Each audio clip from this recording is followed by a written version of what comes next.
What's up, guys, and welcome back to Book of Entertainment.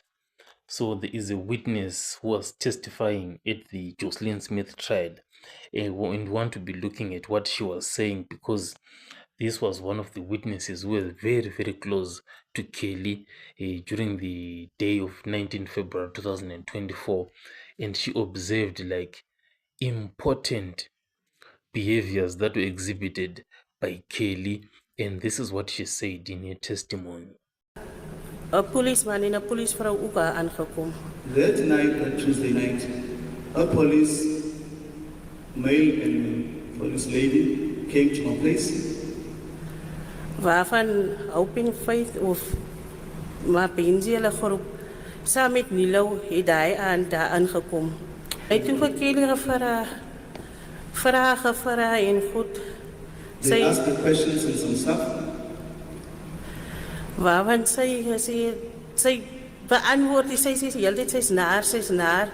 She didn't really give an answer all the time. She was appearing as if she was nauseous.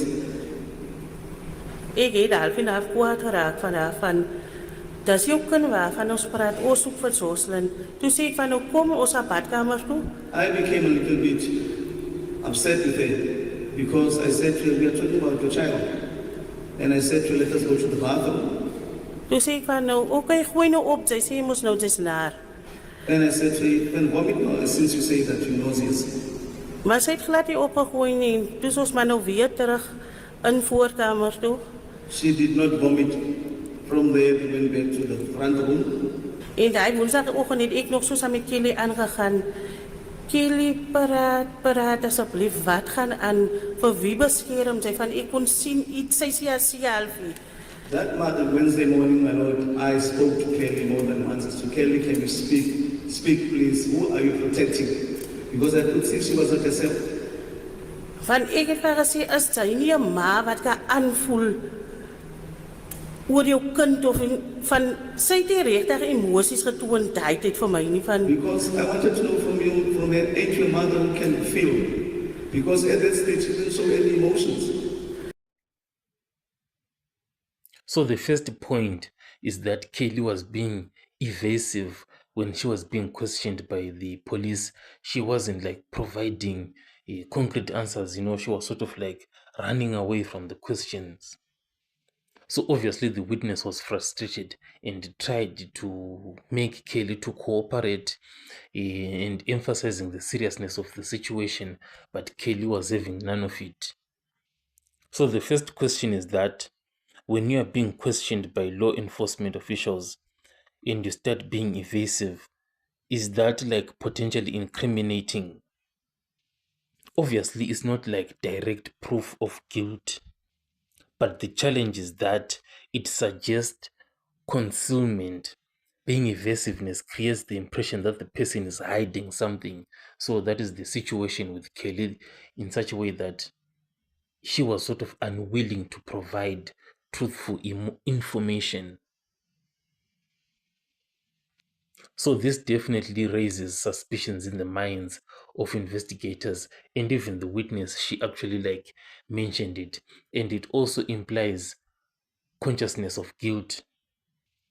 It's like Kelly knew more than she was letting out, and she was trying to avoid incriminating herself.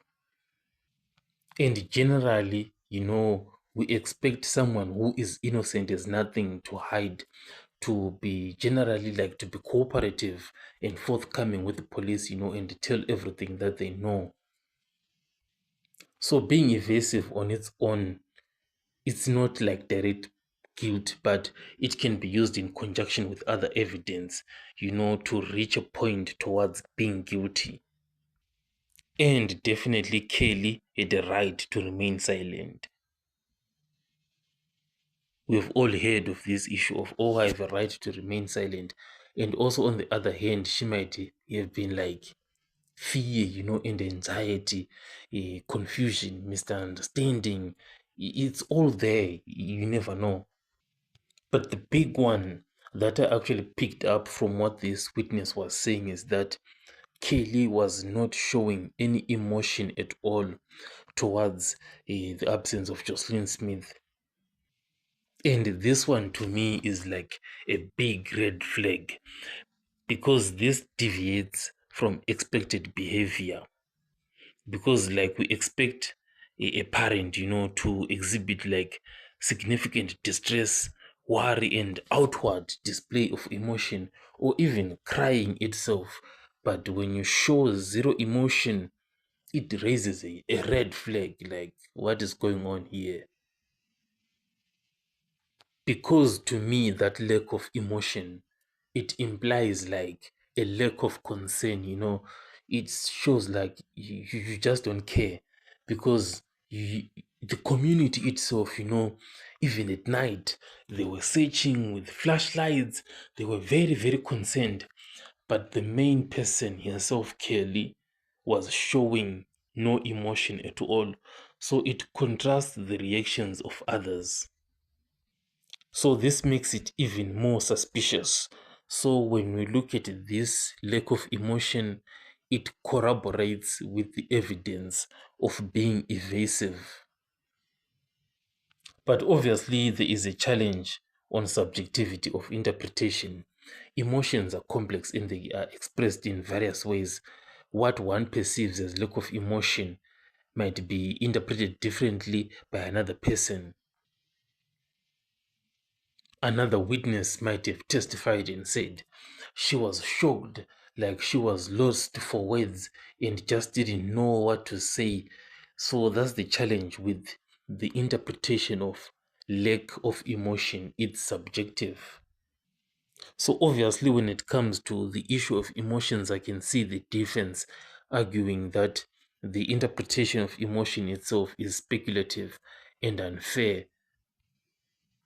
But to me, combining these two pieces of evidence, that is the lack of emotion and being evasive, it strengthens the implication of potential involvement on the side of Kelly.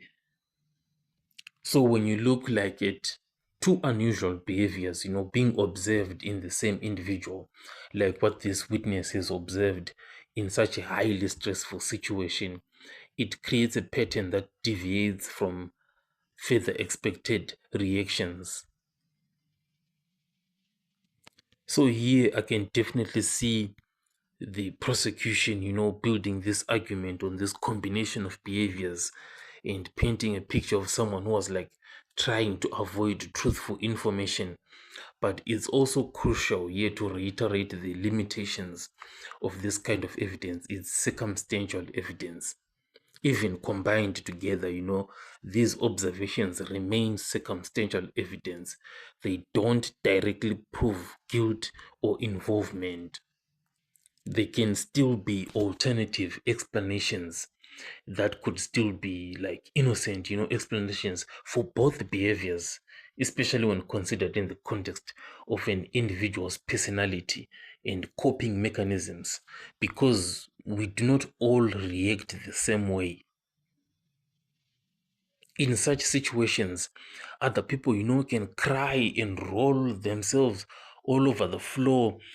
Other people, especially men, they don't like really cry, they just remain as they are, like frozen. So trying to take a situation of people that cry and think that maybe that's how Kelly should have reacted, it might be a little bit unfair to Kelly, looking at the side of the defense. So ultimately, at the end of the day, a conviction is going to require more concrete evidence linking Kelly to all of this. But this evidence obviously is going to be there as corroborative evidence. It's not going to go away. It's always going to be there. And it's going to like help build up on more and more evidence that will be coming out. So tell me what you think in the comment section, and I'll catch you guys on the next one.